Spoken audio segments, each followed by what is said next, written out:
This magic, I know it. It is not Magus new might. No, I know he's dead.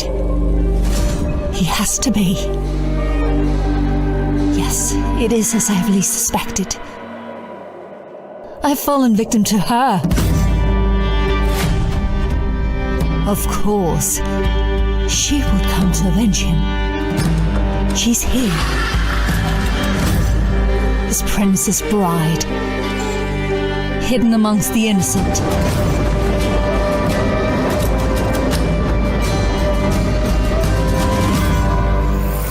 Pulling my strings as she spins her web of lies. The Queen of Nightmares. Magus Coincide. Now it's time for you to die.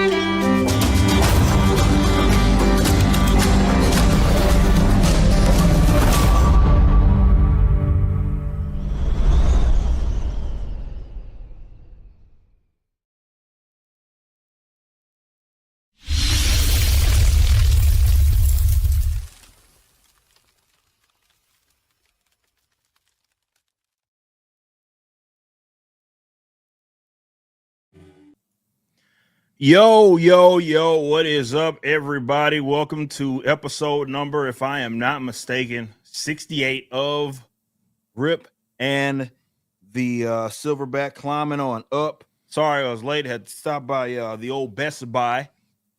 But we're here and we're live. And it's a lot going on really everywhere. It's a lot going on with the Riververse, a lot going on with pretty much everything. But, of course, join my co-host, Mr. Ass. Silverback himself, man. What's going on? Good. Just fresh off an 8-hour Oblivion stream. You know how it is. And then straight to ripping a Silverback. So weird. It's. If we could have a little chat about Oblivion. I'm all for it. It's kind of weird because obviously there's the people who are just like, dude, they've changed male and female to body type A or body type 1, body type 2. I absolutely agree. I think that's stupid. It's dumb. It's an ideological decision because they're afraid of the freaks, right? Yep. The original game came out male and female.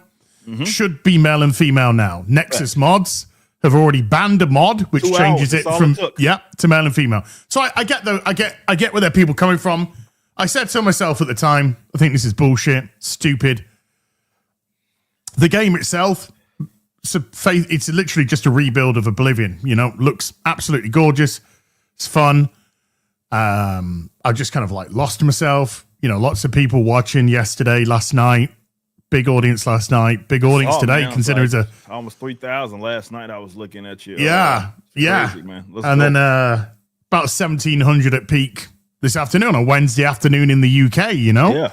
Yeah. So, you know, it's good stuff.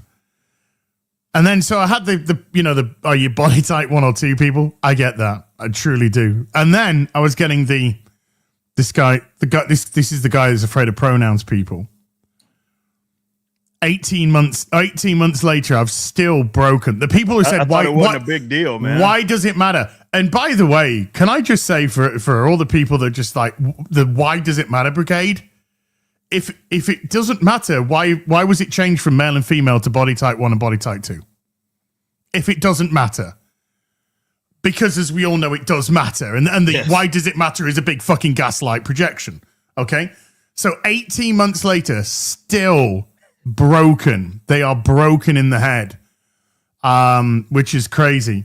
And it's so annoying because the game itself speaks for itself. It's Oblivion. It's a 19-year-old video game. And I'm playing a 19-year-old video game that has 2025 technology to make it look incredible. Right. And this game has run rings around modern games. Dragon Age, the Veilguard, let's say, Avowed, Assassin's Creed Shadows. It's run rings around them in terms of gameplay, in terms of exploration, discovery, all that kind of stuff. 166,000 people are playing it right now.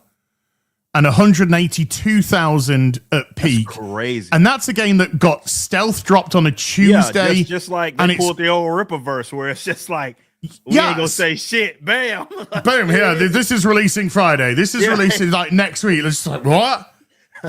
And it hasn't even come to the weekend where most people who are not working at the weekends will be able, because they work during the week, to probably sit down. So there's a good chance it's going to go probably past 200,000 at the weekend. And you say, what did Assassin's Creed do? It was like 60 something thousand, 64,000. Yeah. And it's like this is 2 million players though. Yeah. 3 million players. Thank you. My bad. You don't want to shortchange these guys. No, it hasn't been changed since. So I guess even if there were 3 million sales, which it's not, it's a spectacular disaster.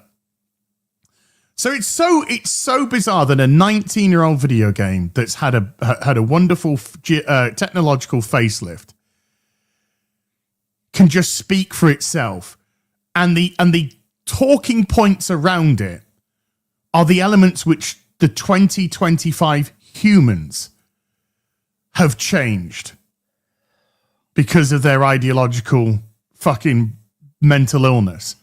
That's insanity. And it just shows how once upon a time the West just made video games that people wanted to play. Yep. And how now they're so frightened of this cult, this freak cult that runs everything: video games, TV, film, comics, for the most part, as you'll be fully aware of that. I had a little chat about you today in the stream about, I'll tell you in a second. Yeah. And it's just this near 2-decade video game. And we're sat there, and when we're just discussing the video game aspects, pretty much everybody in the stream is just like, yeah, looks great, so good, the music, everything, atmosphere, blah, blah, blah, blah. 20-year video game showing you exactly why you're fucking up in 2025. Wow, it's insane. It's absolutely insane. It's interesting to watch. This whole, again, you have a stealth drop, massive, popular game, remastered, updates. People are debating some of the positives, some of the things that people feel were negative, but almost I don't want to say unanimously, considering what I just said, but generally positive view on a game that, as I was watching you play it, looks like it still plays like a 19-year-old game, yet somehow, comparatively speaking, right? You have this kind of like what we have in movies, where you have this reliance, like to have a breakout hit like that, you have to do something that people, like, you're basically reaching back in time in the past to get them intrigued, right? Because they can't really do it. It's very, let's say, I don't want to say can't do it. It's difficult for modern games to do it now. So because they can't. Western can't. The West. Yeah. Let's be if we put it that way accurately, Western developers can't. So it's almost like a throwback to, I guess, better times, if you will. But the thing that makes this so interesting is that I don't think that the Western games, I don't even think even Bethesda, unfortunately, maybe will analyze this like, properly.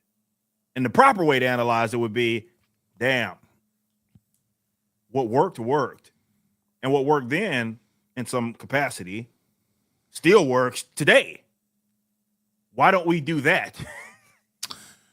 Well, this was it, right? Because one of the things that we discussed in the stream, either yesterday or today, probably a little bit of cross-pollination on both streams, was The Elder Scrolls 6 has been in development for 7 years now. When was that little teaser? I think it was 6.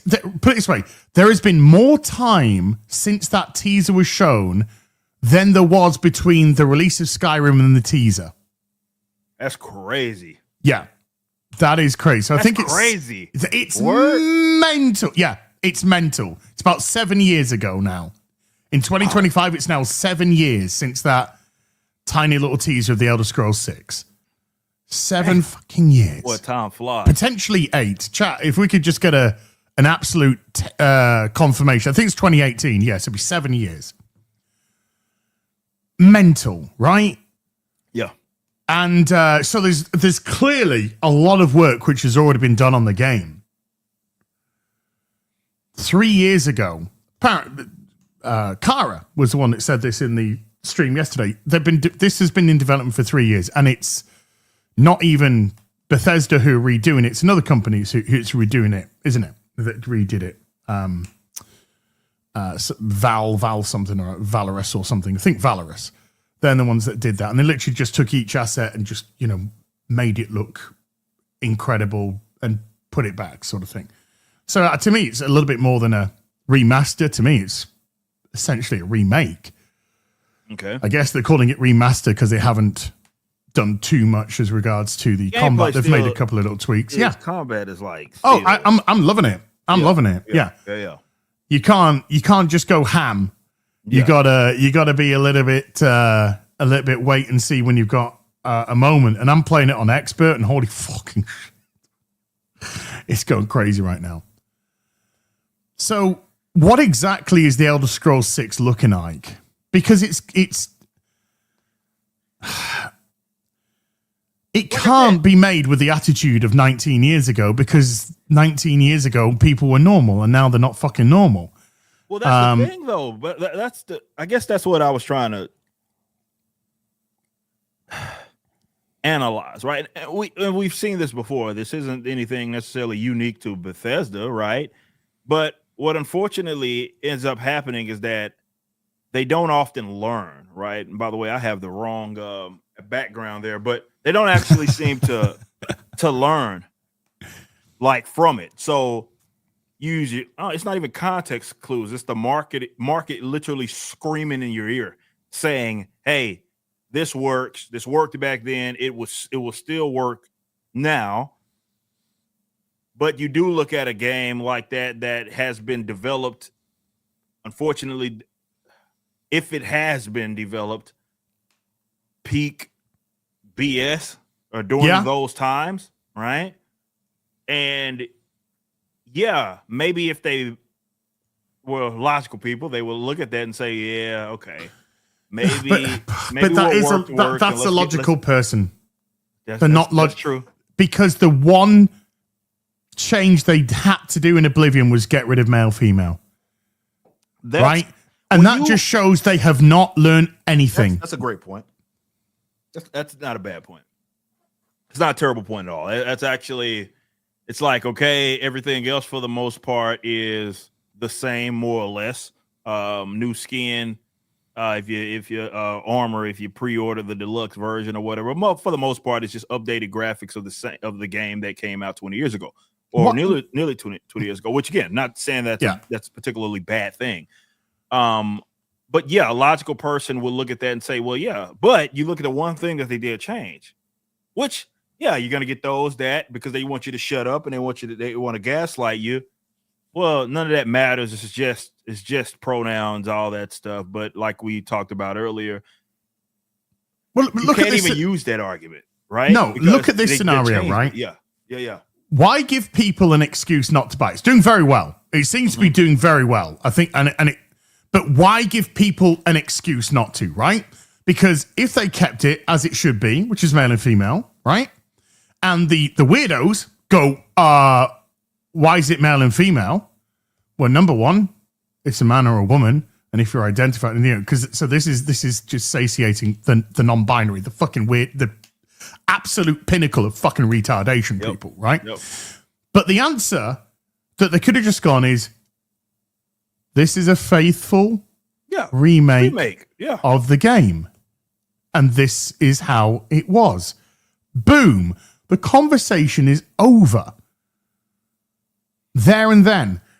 So I think it looks like it's doing really well. It looks like it's going to do really well. And playing the game, I'm fucking loving it.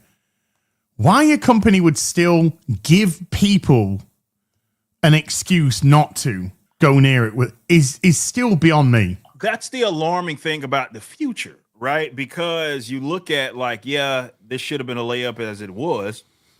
But the one thing that they change is pertaining to the same old bullshit. So is that approach going into the next Elder Scrolls? I don't know, but it is alarming for sure. And it's like, why on earth would you of all things to change? Why was that specifically changed? Right. And if that alone, and maybe that's not particularly fair to try to analyze them on that one particular action, still it's an action nonetheless. It's don't give them why giving them an excuse, right? Because we know that if this is successful, and it looks like it is, as they tend to do with TV shows and movies, they'll kind of get the wrong lesson learned from it, because they'll be like, oh, we put this in and look how well it sold, so people have accepted this. But it's not. It's because it's a 19-year-old amazing video game on a franchise which absolutely millions of people adore to pieces. And I used to be very excited for Elder Scrolls 6, and then Starfield came out, and that fucking and then prior to that, Fallout 70 shit. Fallout 4 wasn't impressive to me. I can't even finish that game. I can't even finish it.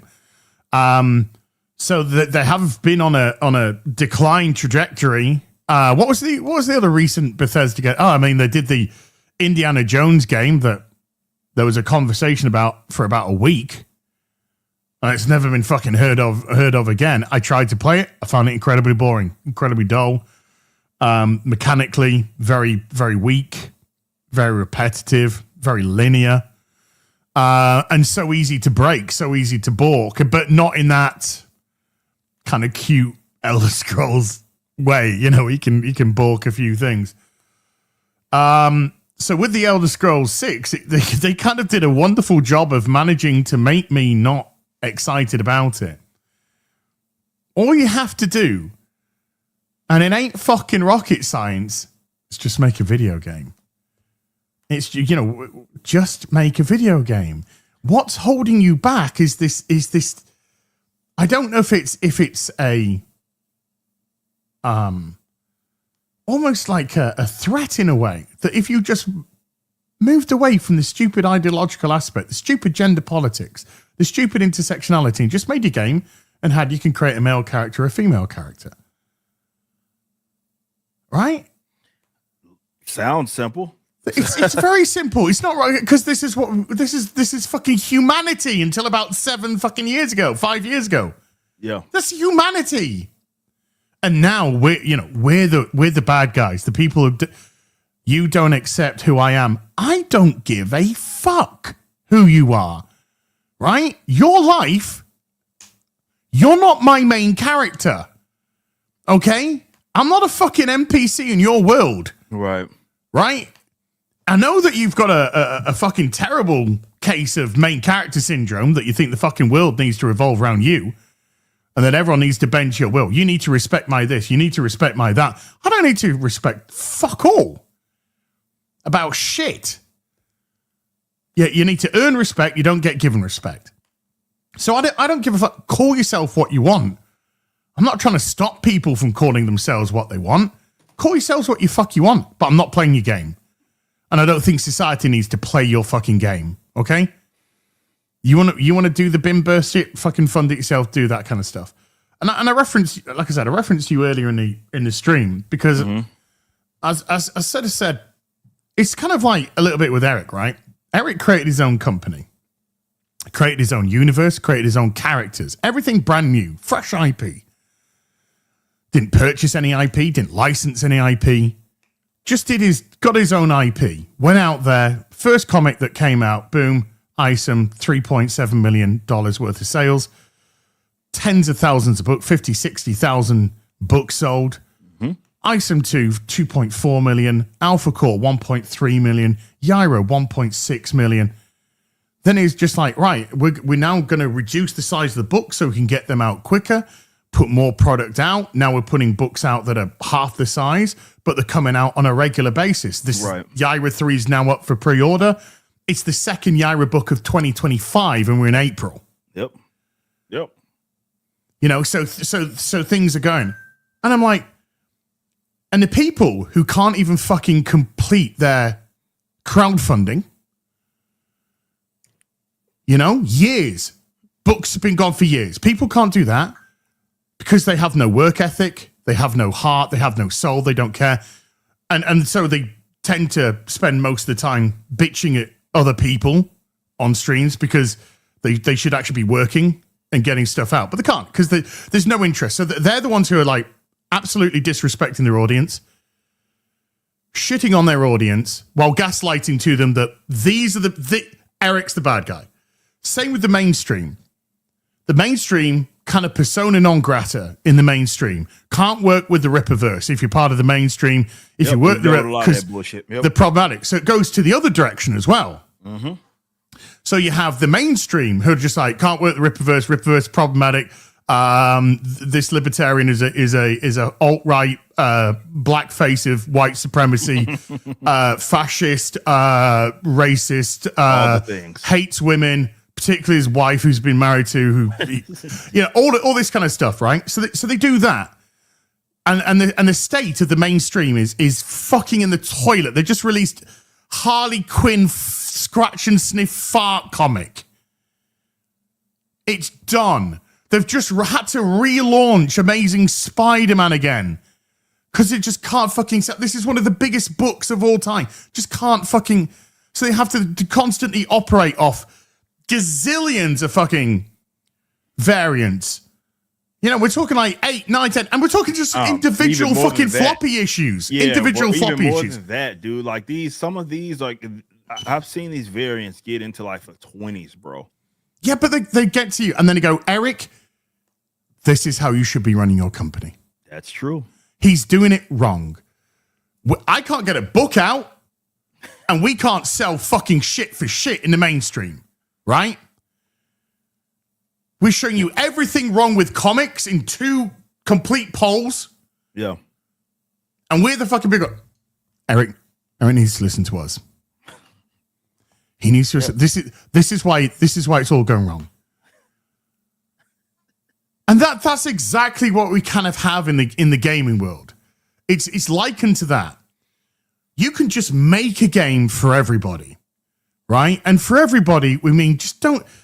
If you're getting involved in identity politics, then you are asserting a specific side in your politics instead of just being fucking normal. Yeah. And by neutral, I think it's pretty fucking neutral to say men are men and women are fucking women. In actual fact, there's been a high court judgment in the UK to fucking say that because we've got to this level of stupidity. So just by that very nature, not even going down that avenue, just saying, here's a game, here's your characters, you can create your own character. Well, you know, what if I don't identify as a man? What if I do, well, then create the character you want to create. It doesn't fucking matter. You know, your headcanon can do all the rest for you. This is just a game for people to enjoy, okay? That's it. And it's the same fucking thing. They're literally creating obstacles for themselves. Barriers to the audience. The mainstream comic book industry has all the IP, the greatest IP ever created. Batman, Superman, Spider-Man, Avengers, X-Men, Justice League. Carry on. The greatest fucking superhero IP you could ever have. They are the ones creating their own barrier. Crowdfunding. You can just create a comic, get some money, try and develop an audience, and go, bang, there's your comic. Get to it, because I love doing this. I love fucking writing comics. I love fucking entertaining people. I love the feedback. I want my audience to be happy. I'm crowdfunding this. Boom, get the money, work on it. Down. Fucking head down, bang. Get it out, and then guess what? You can go jump more. Yeah. The perfect fucking model. Yeah. But they create their own barrier because it's just like, well, I'm not fucking fulfilling. I'm not fulfilling, and I'm spending all my time fucking crying about other people. You've just created your own fucking barriers. Mainstream crowdfunding, your own fucking barriers. Gaming industry the same. The West is creating its own barriers, and they're literally running into them. Meanwhile, the East is just going, people like fun combat, buff dudes, sexy chicks. It's not fucking rocket science. So we're just going to keep smashing that out. And they do. You know, and they're just like, and then the Western fucking journalists have then got to go fucking gaslighting for the retards who are running into their own fucking barriers by going, look at this game. This woman is not remotely realistic. We motion capped a real woman. Fuck. This is gooning material. What, you mean material that a red-blooded heterosexual man would be like, she's a bit of all right. She's got curves, she's got ass, she's got titty bags, she's attractive, kicks ass, ticks all the boxes. Where's the problem? What's wrong? Sorry, we've got to now create a word, create a fucking ethos around that. Gooning. This is now gooning culture. You're not allowed to like stuff which you are checks notes attracted to in real life. Doesn't make sense. It's fucking insane. It doesn't make sense. It's fucking retarded. I love the way that you put it. You know, it's going opposite ways, where really what you're explaining is the fact that people have put up these barriers that are self-imposed. Yes. It's not like some hardship, the market made an adjustment, or the money's all messed up because your government, which, you know, some of that may be true, but that's not what we're speaking about here. This is these, oftentimes it's ideological, oftentimes it's something emotional. Maybe it's not just purely ideological, but oftentimes it's something emotional that's getting, sometimes it's pride, jealousy, envy, whatever. It may be anything, where they have imposed these restrictions on themselves that get really in the way of forward progress. Okay. Like be it financially, creatively, all of that. It just gets in the way of that. And in fact, you'd make the argument that it's diametrically opposed, excuse me. So meaning that it's actually detrimental, right? Yeah. To any sort of forward progress, to anything that you're doing. We see this in the mainstream a lot with the content problem, especially in the West, that they have, where, you know, we're living in this day and age, which sucks. And again, not saying this professionally to be ragging on Marvel or in this, but just contextualize this. They're having trouble making a Blade movie, which is insane. And I heard that one of the reasons for that is because they wanted to do a Blade movie set in the 1930s, and Sinners is kind of beaten to the punch. And I'm like, sorry, you can't have two groups of black people kicking fucking vampires' asses. It's just like, sorry, these black guys have done it, therefore we can't do it with our black character. Are you fucking mental? But they're building the house, they're in the house, and then they fucking board up all the windows and lock the fucking doors, and they fucking put... Right? And they're just like, that'll keep the fucking weirdos out. Meanwhile, that's the outside world. Yeah. And people are just going about their fucking business normally while you're in your house with your fucking freaked out people affirming your own fucking weird ass fucking shit. I can't think... If there's only a way to do a Blade movie... Oh, wait, they did fucking 3 already. And if anything, that was part of what saved... not your company, really, and got people into, because you remember when Blade first came out, that was right after the whole bankruptcy deal, right? Pretty much. Might happen right during all of that stuff, but it was something that got people really into believing in Marvel again, at least both film and, cinematically, right? Just believing in them. I don't think you get the Marvel Cinematic Universe without Blade being as successful as what it was. It's a layup. It should have been. But I think, again, when you have those self-imposed restrictions, something that should be a layup becomes something that's difficult to do.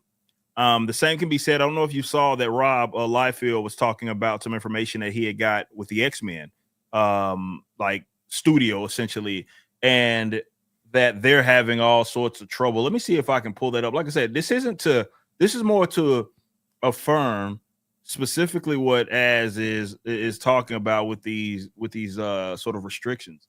I'm going to pull this up real quick just to show you guys what I'm talking about. I think Bounding has an article where they discuss it here just briefly. Deadpool co-creator Rob Liefeld slams X-Men off his train wreck, says Marvel Comics brass have no new moves. They are spent and tired. So all right, clear them out. That's the logical, clear them out then. Clear them all out. Position.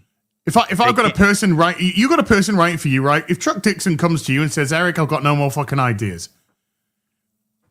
what'd you say? Keep writing. I have to make an adjustment. Yeah, I have. I got no more ideas. I'm just gonna have to repeat this stuff. No, which would be crazy for Chuck to say. Yeah, but it won't, because Chuck could write fucking. Chuck could walk into there tomorrow and fucking sort it out. Yeah, Chuck could walk in there. That's say, what fucking Chuck could do. I got it figured out. What a fucking cell phone. We got nothing. We got no ideas. Okay, well, you're clearly not the right people for this fucking job. Yep. Goodbye. Here's your fucking pink slip. Fuckety bye. Yep. Get him out of here. And this is what he says. He says, man, I can't make folks go on the record, but I can tell you based on my DMs that comic book professionals en masse agree about the train wreck the X-Men office is. Sad. What was once gold standard of comic book storytelling. He says the guys at the top of the executive suite and publishing have to go. Buckley, Bogart, Gabriel. These guys have no new moves. They are spent and tired in the show. Start over. My career has been across 7 EICs. Seen it done way better by brighter and more focused minds. Most of those guys are still alive, but they would never reach out to anyway. I talk about it all the time. I think as you age, you start to realize Jim Shooter was right about everything. And he did get a bad rap with a lot of creators. But then you start to really dig deep as to why they were mad at Shooter. It was because he made you make your deadlines. Mm-hmm. He made you stick to the your agreements. He would sniff some stuff out, say, "Hey, that doesn't." Would it be Harley Quinn's farts? Yeah, he instead of saying, "Oh, we could do something with that," he'd say, "We can't do anything with that. Get out of my office. We're not putting this out." So, and I got the opportunity. Obviously, I spoke with him. I have his number. We chatted. Shout out Jim Shooter, and that's what they need, right? But that's a guy where again. In this day and age, they wouldn't like. And I would argue these companies that we've talked about need Jim Shooter types, because I don't think it's a coincidence as what was it, late 70s when he became, I believe, when Shooter became the EIC, and he had like a 9-year tenure. Mm-hmm. Claremont's X-Men. Mm-hmm. John Byrne's Fantastic Four. Mm-hmm. All of that happened during the New Mutant stuff. All of that happened in his era, which some call and like to think of the definitive versions of a lot of these characters. And I believe that was John Byrne. I think he did Uncanny X-Men during that time. Obviously, Amazing Spider-Man was going down all during that window. What I'm trying to say is that he facilitated the greatest era of Marvel Comics ever. And a lot of them despised him for it. But it just goes to show what works. Okay. And if you don't have that type within your office because they're worried about all of these other fucking things that shouldn't matter, that has you so busted, has you so broken to where you have things that should be easy. X-Men should be easy. There should never go a time. Yes, there's going to be stories that maybe people favor more than others, but you should never be in an era where you're like, damn guys, we really don't know what else to do with a brand like that. Same can be said for, again, Blade, which is what we're talking about here. Again, it's not even a rag on them. It's to say that there's something else clearly going on. And it's not just a Marvel problem. It's a problem that's happening among a lot of Western industries, entertainment industries. It's happening in Hollywood. It's happening in games. And unfortunately, they don't seem to want to learn from it, because even when it starts to feel short-lived, right? Because you'll get an example of, okay, so you do know what works. You do understand what works. You do understand what the audience wants. You do understand how to appeal to the customers that are already baked in. You do clearly you get it. And then they go lay another dud right after, which makes it seem like they just stumbled upon it. It was like an accident for them to get to that point. And it sucks. It does suck, because the East and even the Chinese, right? Which is crazy. Mm-hmm. You should not be in a position where the Chinese seem to know what your audience wants more than you. Marvel Rivals. Wukong. Yeah. Stellar Blade out South Korea. Obviously, there's plenty of stuff coming out of Japan. So much so that they Final Fantasy VII, that's sold when that went out on PC, that did business, you know? Yeah. But even like, you get these companies that are out of the East, they're starting to realize that, like we talked about last week, what the first chance that they got, what did Tencent or the Marvel Rivals guys, what did they do? Oh, they got rid of the American marketing. Well, I think it's marketing or something along that customers. They got rid of the American side of it anyway. Square Enix, what are they doing now? Oh, well, they've sold off all their American fucking shit. That's all gone. All the American side of it's been sold off. They GTFO'd that. They can't afford not to. So they're figuring it out. Like, okay, we know what works. We know what even the Western audience, which is the biggest consumer market on the fucking planet, especially America. It's a massive market. Okay, consumer market. And instead of just saying, we know what works. We don't necessarily have to reinvent the wheel, though innovation is welcome. We have all this new technology. We can do things, add new gaming features. But what works. Let's just do that. You don't get that. You get, and I think it's not just self-imposed. Well, it is self-imposed rules. But what I mean by that is that it's layers. It's at like every level. People that have worked kind of in corporate understand that, right? It's like at every level, there's some hoops that you gotta go through and all this that really prevents them from doing great things. If you wonder why Hollywood does not seem to want to make any sort of adjustment ideologically, you can look at like their award shows that we might not care about, but they care about. The actors feel like they're getting rewarded for this stuff. How many sales is that? I give Eric July, I bestow upon you the nearly empty glass of water award of 2025. Appreciate it. For best comic book company. How many sales is this? None. None. Do nothing with it. None. I'd rather have an empty trophy cabinet and a fucking load of healthy, happy, satisfied customers than my ego fucking stroked by having a bunch of plastic tat. That ain't plastic tat. That's fucking good. But I mean, plastic tat fucking statues going, trophies going, bestest ever. Last of Us Part 2, bestest ever game. Killed your fucking franchise. Dead. Killed it. Nobody's going to buy the fucking third party. It's not even going to come out now. You're not even, got nothing. Saying. That's what they're alluding to. Killed it. Dead. Stone dead. Game of the year. But you got a bit of plastic. You got a plastic fucking trophy to sit on your mantelpiece. 350 Game of the Year awards. Best way to fuck your franchise up the ass. Neil Cuckman, Naughty Dog. And then you just look at what is coming from what is coming up from Naughty Dog? What's their next game going to be? What's their next big franchise going to be? Intergalactic Twat Waffle, the prophet, heretic, fucking stupid fucking cow, flat-chested fucking ugly bitch. What is it? Yeah, that's it. I got it right. That was it. Okay. Intergalactic Twat Waffle, fucking ugly, shaven-haired, flat-chested, bent, fucking girl boss that's just going to fucking annoy the shit out of you. The heretic prophecy. profit. They absolutely no profit. Intergalactic, it's never going to make a profit. That's what it's called. Yeah. It looks like a fucking intersectional fucking wank job with a forearm fucking flesh whacked on, you know? So they get some awards for it. For some, it'll be like most accessible game of 20 whenever that game's coming out. I don't know when it's coming out, but that the point is they care about 2035. 2035. But they care about that stuff. But the reason why I bring up that award stuff is like, I don't know if you obviously being out of the UK, like you got the BAFTA awards, right?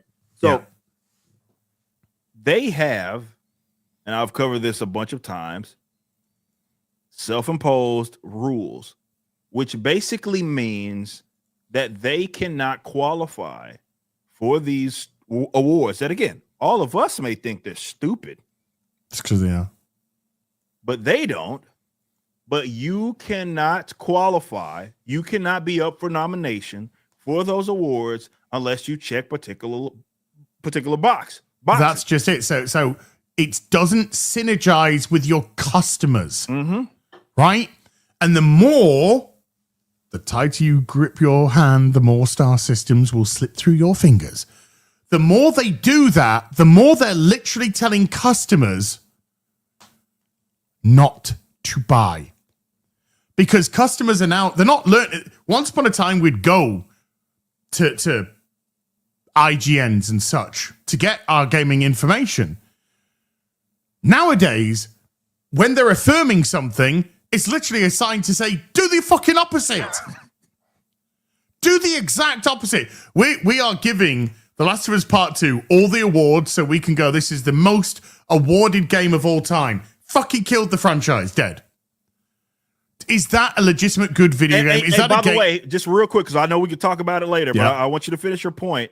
It's also, the scene has also been poorly received by normies that had no clue about that. They've gone mental.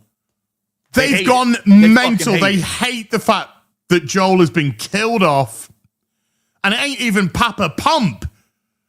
It's fucking String Bean Abby. It's a version of Big Mama Pump. It's last seen in the game Abby. Who did it? And now that's pretty much it. They've probably fucked the show. So it wasn't just us. No, but even Cockman, with all his fucking pegged glory, said recently, well, Joel was kind of right, actually. Joel was right. Because he was right, because the whole thing was retconned. Yeah.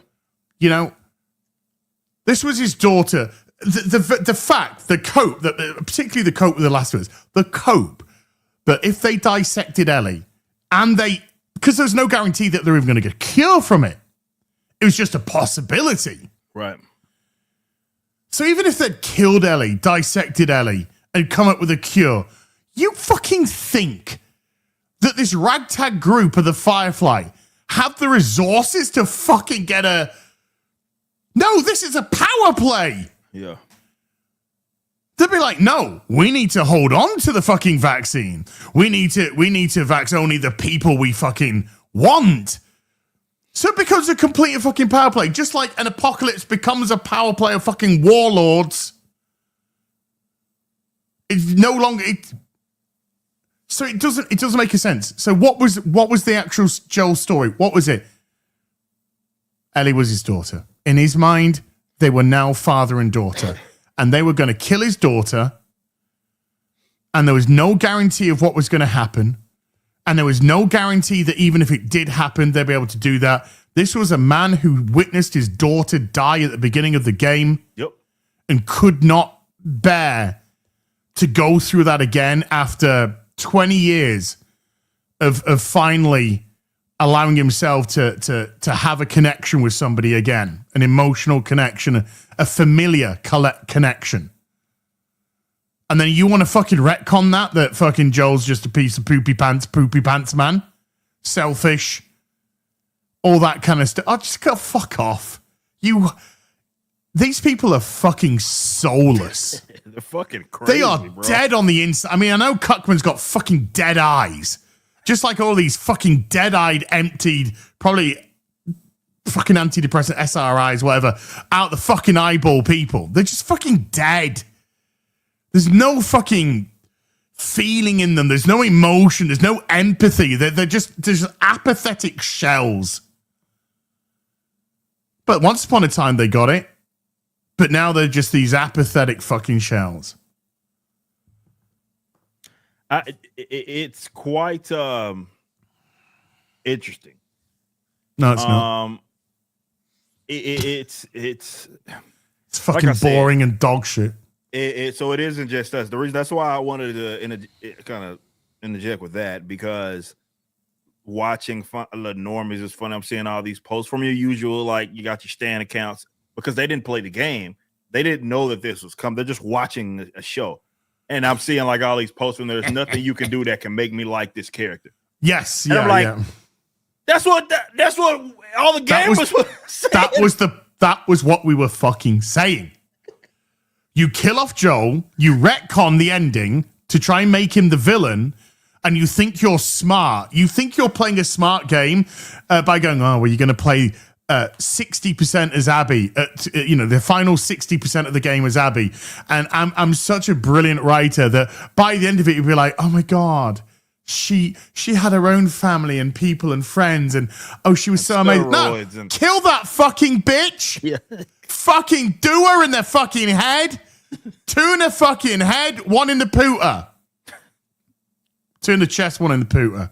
Palace have just equalized. So it was we were complaining like you didn't pull it off. You were so full of yourself. You thought you could do this wonderful thing, and it failed miserably. Every time one of Abby's crews in the second half of the game, when suddenly they're all completely different personalities, whenever one of them was getting fucking killed, we're like, yes! Not we weren't, because nobody cared. But what we're doing is we didn't give a shit. Good, they're dead. Good. And then he would try stupid, pathetic things like the pregnant woman, who we see is pregnant all the time. I do a very good impression of a pregnant woman, just FYI. But I am actually a biological male, and I don't have a uterus. Work that one out. So, you've got this pregnant woman who's always wearing fucking stuff to make sure that she's pregnant. But when we want her to fucking die, we want her in a big fucking coat, so Ellie doesn't realize that she's fucking preggers. So she goes, and they goes, oh no, give her the pregnant woman. When fucking Abby's girlfriend? No, he was a man. But he did her up the dirtball because she's a man. Got it. When Abby's fucking boyfriend died, did we give a fuck? No! We had no fucking emotional connection to any of these shit characters because they killed Joel. Yeah. The guy we cared about.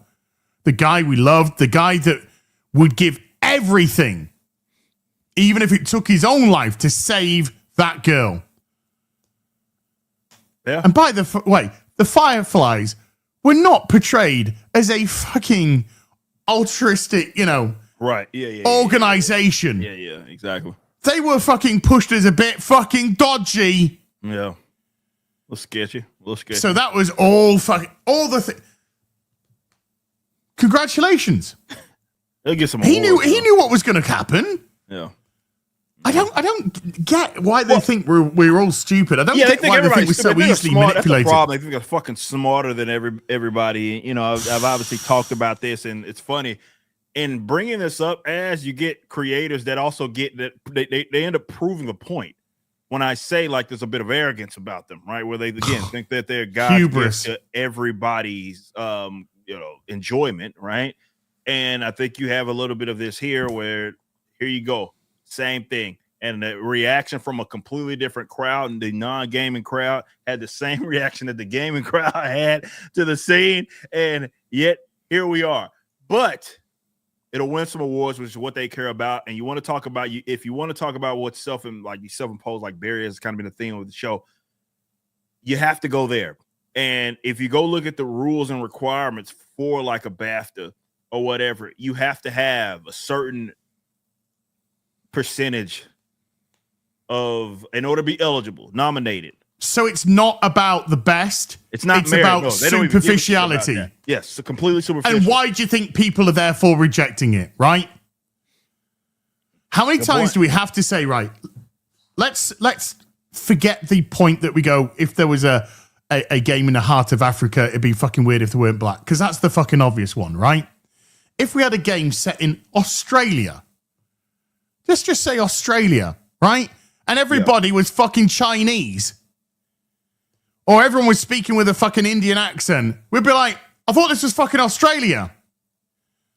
Right. If it was set in Peru, you'd think it would be full of Peruvians. But no, we've got to get our DIE quota in for Peruvians. So now we've got a trans Peruvian. Now we've got a black Peruvian as opposed to a brown Peruvian. Now we've got a fucking Chinese, Japanese, Asian. Now we've got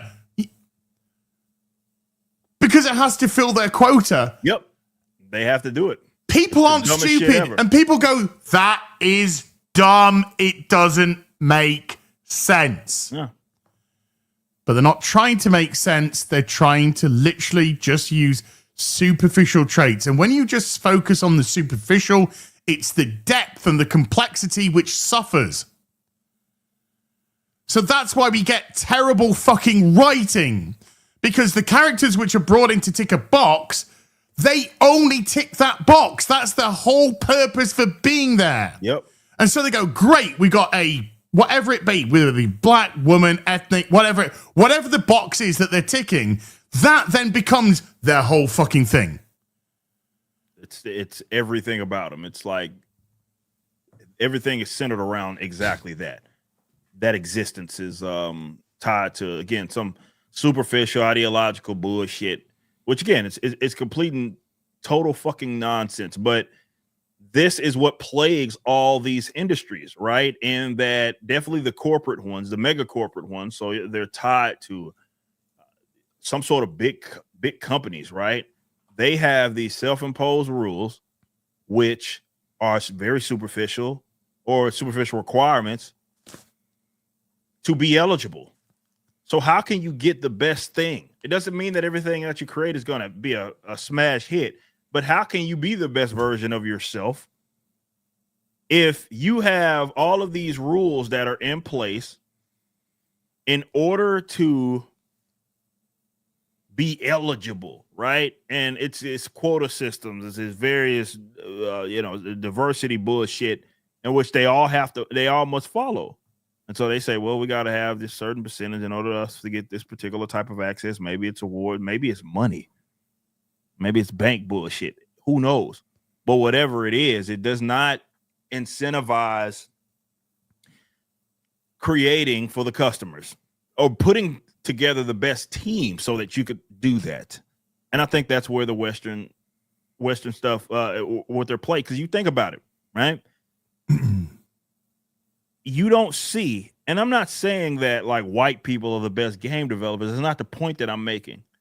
But think about it in the West, right? Where the reason why you don't see these teams, which are almost exclusively that, it's not because they won't like sort of organically form. It's because it's almost illegal for them to do so.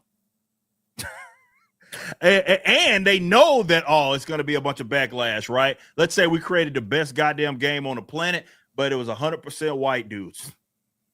All the developers were. I'd be like, I don't give a fuck.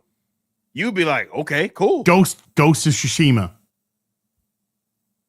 Right. A game about feudal Japanese politics on the Mongolian invasion of fucking the island of Tsushima, made by a Western fucking developer, predominantly fucking white people. Right. Received accolades from Japan. Right. Of how authentic it was. Who are the only people that were fucking complaining? Western fucking journalists, and by journalists, urinalists, bloggers, vloggers, people who get paid $20 a fucking article because they're dog shit. Because journalism's dead nowadays. That's the only people that fucking complained. Hail Nerdrotic. Oh, we got Ray. Well, big shout out to everybody from. Yep, I do see it. Shout out to everybody from the Nooner. We're just talking our talk. Appreciate everybody. Big shout out to Gary. Everybody that is, as always, coming from that show, because ours is usually right after theirs. So appreciate y'all stopping by. Thank you so much. Continue on, as my bad. Yeah, so it's fine. So what did we say? Literally 10, 20 minutes ago. They're creating their own boundary. They're creating their own barriers. Yeah. And that's what it's the same here. It's the same thing. You base something off box ticking. You're creating your own barriers, your own hurdles. Yep. And one of the things that we complain, right? Oh, God, Jesus Christ. I'm a 50-year-old man, right?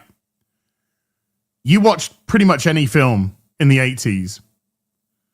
Action, adventure, comedy. It's got an eclectic group of people. Mm-hmm.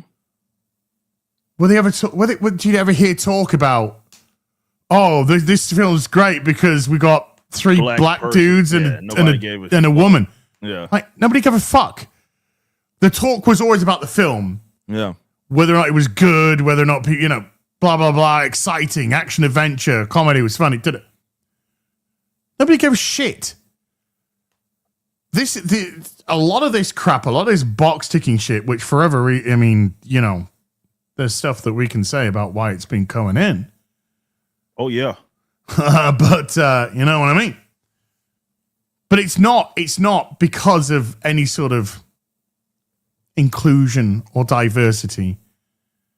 It's very much a specific political reason to be doing that stuff.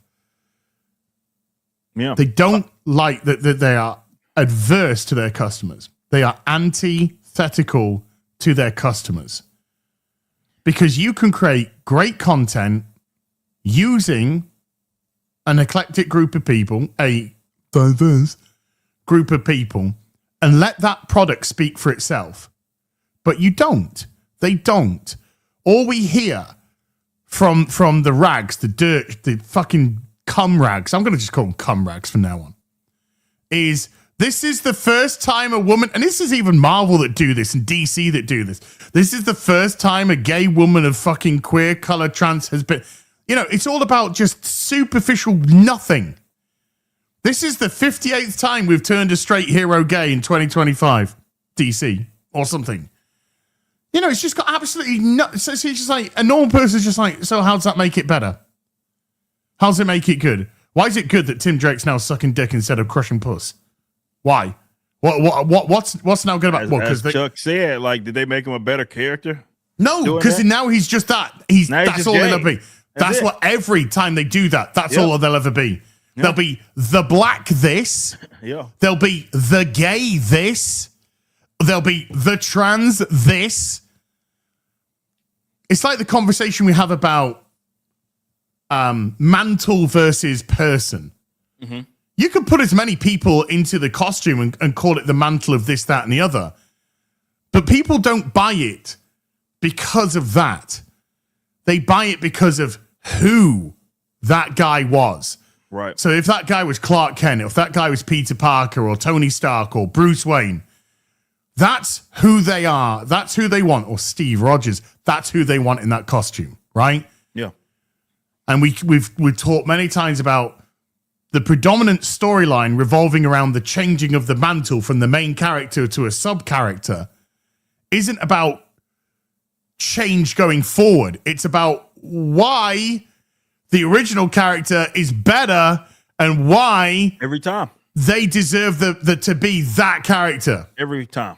Every fucking time. Never fails. Absolutely never fails.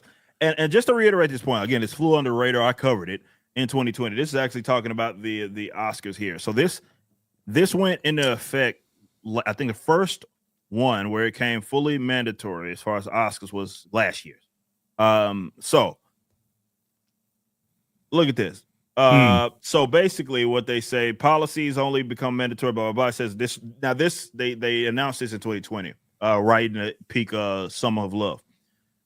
So in order to be contenders, and I believe it's certain categories, one of them being Best Picture, which is the ones that a lot of people want, they have to meet at least 2 of 4 of these categories, right? So as an example, standard A, on-screen representation, themes, and narratives, right? They have to say, it says, to achieve standard A, the film must meet one of the following criteria: AI lead or significant supporting actors. At least one of the lead actors or significant supporting actors is from an underrepresented racial or ethnic group. So how's that make it better? How's it make it better? How's it make it better? How's it make it better? Remember, how's it make it better? Context of like the best pick. How would that make something the best film? You're crippling it. Well, you're not giving it the best chance. Like we just spoke with the Oblivion stuff. Yeah. Right, Why give people an excuse? Yeah. Yeah. You are crippling yourself. Yep. Just if we stick one of those people in, an Asian, Asian, underrepresented. Yeah, right. Are you fucking retarded? The most populated. The biggest population on fucking planet Earth is because we all know what it means. We all know what diverse means. Diverse means non-white. Yeah. Inclusion means exclusion of whatever criteria they're excluding, whether it be politics, whether it be religion, whether it be. It's particularly non-white straight dudes. When they use those terms, they don't like them. Don't like them boys. It's everybody that's not white, man, a white straight dude is essential. Because think about it. Look at A2, right? All right. So by the way, Asian, Hispanic, Black, Indigenous, Native, all that shit, Middle Eastern, North African, Native, Hawaiian, Pacific Islander, all this other. What was the breakdown of the team in Predator? Good point. Yeah. Well, did they sell Predator on a diverse group of fucking people? No, that the was most never diverse group of soldiers you've ever fucking seen. Nope, not at all. Good point. Good point. But you got A2 general ensemble cast. These again, they have to meet these requirements, right, to be even eligible for these stupid Oscars. At least 30% of all actors in secondary or more minor roles are from at least 2 of the following underrepresented groups: women, racial ethnic group, gay, LGBT, all this shit, or people with cognitive or physical disabilities. Right? Oh well, that'll be the writer. That's for sure. They definitely got the fucking cognitive disability. A3, main storyline, subject matter. The main storyline theme. I don't care. Nobody You're gay. Get over it. It's not a story. Well, they think it is. They say that the storyline or theme has to be about women, racial, ethnic groups, gay, or people with physical and all the issues. Yeah. Yeah. Standard B. So again, they have to meet one of these to qualify. They do understand that people aren't going to the cinema with a gun to their fucking head. You know, Chairman Mao isn't coming around to their fucking house dragging them to the theater. Otherwise, you get the naughty fucking room. Yeah. You know, you do know that people can go, yeah, that's not for me. It's not for me. So, creative leadership and project team. This is B. Again, they have to qualify in order to be eligible for these awards that they care so much about. They have to beat 2 of these standards of A, B, C, and D. So B is creative leadership and department heads. At least 2 of the following creative leadership positions and department heads, casting director, all of this other shit. Whoa! Woo! I know we usually save super chats for the end. But every now and then you get a real cocky psycho fucking maniac walking through the double doors. I want the full story. I want the full fucking story, Eric. Saloon. I want the full fucking story. We know that cocky son of a bitches tend to appear at these saloons with again, double doors, classic saloon, tumbleweeds in the back, all that, right? And every now and then you get a guy like a Apocalypto. Curious. What's this place all about? I'm hearing so much about it. And then they often walk right through those double doors command the entire room. Lady in the back playing the piano is, bartenders doing one of these. Stop, cut it out. So she has to stop playing the piano. And everybody's looking forward right at the front as this guy, and classically another tumbleweed goes right behind him with this epic cowboy hat, long jacket, not one but two holstered handguns on both hips. And you got to be real cocky to do something like that, first and foremost. And so when you got a guy like that walking through the double doors of the saloon, commanding the entire room, everybody's looking at him. Who the fuck is this guy? Guys at the poker table don't want to make eye contact because they know he's heading there. No way. Don't look him in the eye. They know he's heading right to them. Where else could he be going? So the guys at the poker table don't want to make any sort of eye contact with this cocky son of a bitch. So they're looking at their chips, looking at their cards like, oh shit, please don't come over here. And then a guy like Apocalypto walks to the table. Everybody's heads following this guy. You want an example of how they're following? The head, it's like this. They're following everywhere he goes, right? Everybody's just following this guy. Like, who the fuck is this guy that just walked through the saloon double doors? Goes to that poker table. Nobody still looked up. Dealer isn't even looking at this cocky son of a bitch. No. Grabs, and nobody saw him grab it, by the way. It's just already in his hands for some reason. 500 smacks. Nobody saw him reach for his pot. None of that. It's just, wait a minute. You have $500 in here. Where did that come from? Did you summon it? I don't know. Who knows? I don't know. Did you see? I didn't see. Who the fuck knows? But this mysterious guy has that $500 in his hands on that poker table, looks down at it, windmill slams, 500 smacks on the table. Only then. Other players don't look up still. They're scared shitless. The dealer looks up, finally, sweating bullets, hoping that this man says something. But he doesn't say shit. There's no words uttered, none whatsoever. Just laid the $500 on the table. One motion, turns around, starts his walk back through the double doors, and leaves. He's a crazy son of a bitch, man. That's what everybody's whispering. Who is this psycho son of a bitch? They won't utter it out loud because they're scared to death. No. But he just left. And everybody's afraid to reconvene. Like, what the fuck just happened? This guy just laid $500 on the table and didn't say nothing and just left. And everybody, despite their thoughts, trying to rationalize well, what the fuck just took place, doesn't matter. I don't know. They respect this man, you know just as I do. I ain't got a clue.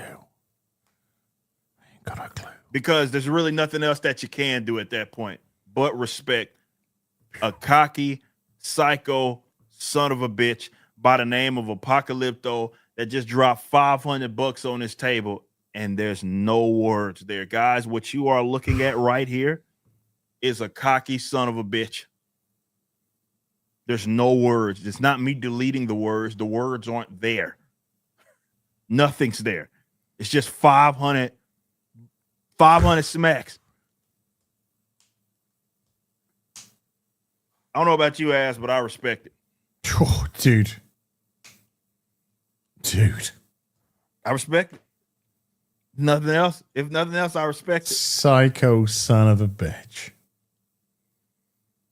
Apocalypto, seriously, I appreciate you. I appreciate you big time because that ain't cheap, obviously. And you a cocky son of a bitch. I don't want any problems. I'm just gonna say thank you. And I don't want no problems in here, sir. Thank you, sir. We don't want no problems here, no sir. Issues. I don't want any issues, man. None. What a fucking cocky motherfucker, man. Again, we usually read these at the end, but when a guy commands the roam like that, you stop what you're doing. Apocalypto, seriously, thank you so much for that $500 and no words whatsoever. Just smooth up out of that damn saloon. Golly, 500. That's the end of the show, guys. See you later. Yeah, see you later, guys. I'll be streaming Oblivion over on my channel in 5 minutes. Seriously, man, appreciate it. But going back to this, which is crazy. I've already lost my train of thought with it. We've lost our complete train of thought. I'm trying to get the wheels back on the track. Okay. But creative leadership and department heads. So you got the casting director, cinematographers, composers, costume designers. Those heads need to be women belonging to those racial ethnic groups, gay, or people with the disabilities. And at least one of those positions must belong to the following underrepresented racial ethnic groups. And those are the lists that I brought up earlier, right? So they have to be of that to be eligible. B2. Dude, there's such a funny comedy sketch revolving this. Like, think about this. Like, you can't be eligible for these. I'm just talking about the awards. Like I said, I'm prefacing it by saying we don't give a shit about them, but they do. They produce these films to be celebrated. Don't kid yourself. Sorry, what are we celebrating? Having the best film. But it's no.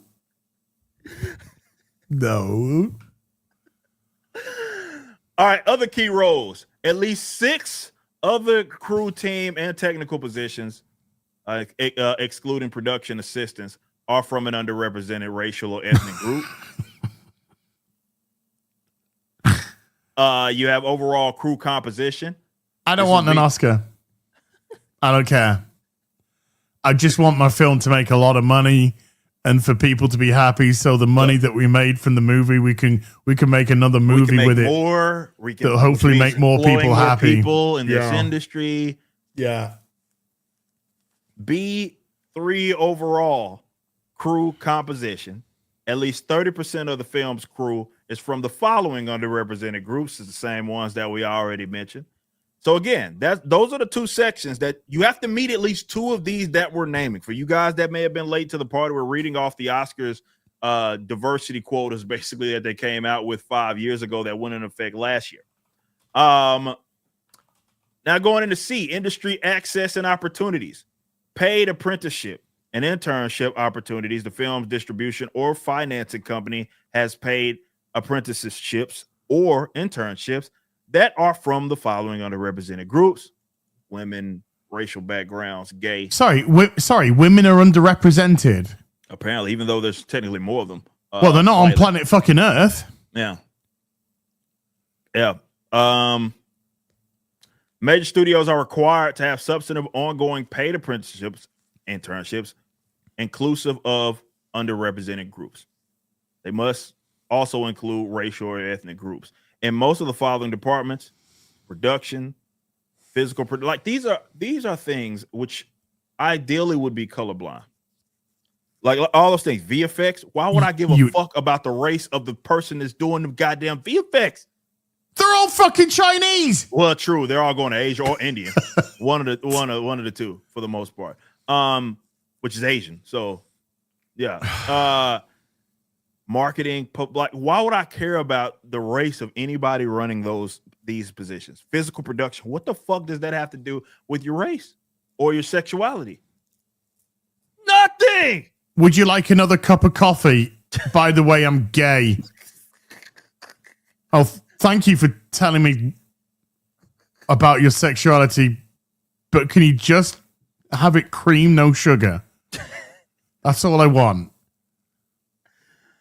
Oh, man. And can it get me a blueberry muffin? Training opportunities. Is right away. The film's production, distribution, and/or finance a company. They have to offer training and/or work opportunities for these people. So preferential treatment, essentially, of these people. What do you mean these people? Standard. So this is going into again. Yeah, A, B, we just read C. So D is representation in marketing, publicity, and distribution. The studio and/or film has multiple in-house senior executives and from the following underrepresented groups, yada yada yada yada yada. So to summarize, you want to talk about self-imposed barriers. In order to be eligible for these awards, you have to qualify for at least two. And about two, you mean A and B. So you can be like A1 and B1 or whatever, right? But A, B, C, D, you have to meet at least two of those requirements. So there's basically no way to be eligible for these without considering DIE. It's all artificial. Yes. Can I just make a movie? No, as you can't. Well, I mean, you could. You just wouldn't be eligible for the awards, which, again, I'm creating them. I don't give a fuck. I don't care. I don't care because it's not important. I'm saying this is a guy that owns a business that employs a lot of people, who contract a lot of people. I don't care. And I've gotten in trouble with even people that generally would agree with me on certain subject matters because I don't care. My whole thing is I want to get the best people that I, again, can access, right, as far as employing them. What's your race, ethnic background, sexuality? It's not even coming up in the conversation because I don't give a shit, right? And then the minute that gets in the way of business, or anything for that matter gets in the way of business, I've got to cut bait, right? I have to. I'd be irresponsible. But I'm not bringing people on with the idea in mind that you check this superficial box, because none of what we just listed has anything to do with the quality of anything any job that you're performing. But these are the types of folks that run pretty much all of your entertainment industries. So we just talked about the Oscars. We know it's prevalent all around Hollywood, multiple layers. The same thing is said for video games, right? And if it's not tied to the awards, it's tied to these other things. But for whatever reason, in order to be considered, you want access to this, you want access to that, you want this award, you want that award. No, you have to check a box. No, I'd rather not to make as much profit as possible, please. I wouldn't give a shit. I would much rather have a successful, lucrative venture than have some stupid award.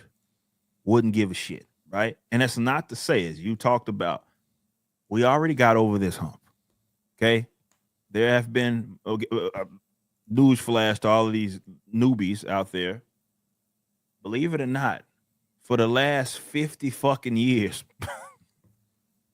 there have been diverse casts in various movies, films, whatever. You're not actually discovering the Hope Diamond, right? And this is why I always say, many of you may agree with me, I think officially the West was over the race, and you can make an argument for the sexuality shit dominating by the mid-90s. I think we were yes. Were there things like Rodney King and all this? Were there examples of okay, the race cards being pulled or something like yes, but by and large, it was over. And that's why Eric will never hire white people. But we were over it. Solved. Racism solved. Can we bring racism back, please?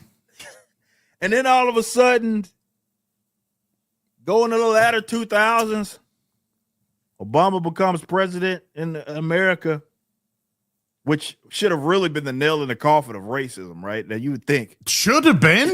you think, right? I don't think there's any more fucking proof. Right? You got the highest guy in the fucking world, right? Because everybody's paying attention to the leader of the free world. was a black half dude, black, half white guy. Yeah. Thank you for electing me. So why y'all racist? And then all of a sudden we started moving backwards. What the fuck? It got worse. How did that happen? And then it really ramped up. Orange guy became president, and then everybody went fucking crazy. No Becca Woods allowed. See, shout out Gary in the chat. But everybody goes nuts. Oh, we have to have these quotas. We got to have all these different programs. We have to pledge our allegiance, where our CEO or somebody has to record himself, or we are recording him, and he looks fucking dead in the eyes, pledging to ESG with his accent. He's a white guy, by the way. With his accent, pledging allegiance to all of these various stupid causes, from social bullshit like we've discussed to even environmental nonsense, where we once had all of this figured out and now we're fucked. And it's a sight to behold, because that's been the theme of the entire show. It's all shit that they're doing to themselves. Because generally speaking, when a project comes out of the East, as for the most part, when you think about it, the developers all happen to be that thing. That's crazy, right? You should keep me in work. Japanese, ain't that some shit? You should just keep me in work. That's what you should do. Not very diverse at all, actually. It comes out of South Korea. What do you know? All the developers, 100% of them. Why aren't they complaining about that? Why aren't they complaining about their black trans lesbians in fucking part of the team for Wukong? Blade or that shit. Right? Jeez. And here we are. It's a trip.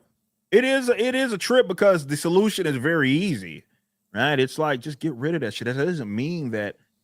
Look, this I've done videos on this. People that watched me back in definitely like 2013, 2014, when I was really doing these like video essays talking about these subject matters.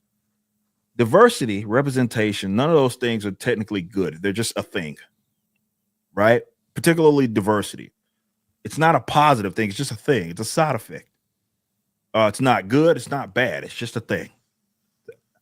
And oftentimes, most times, whatever that makeup is voluntarily arrived. So whether it be almost exclusively one race, or it's a mix of several races, it's voluntarily arrived. That's all that fucking matters. You're not holding a gun to people's heads or anything. It's just voluntarily arrived. And if what you're creating happens to organically have a member of another race, different race, so be it. Nobody gives a shit.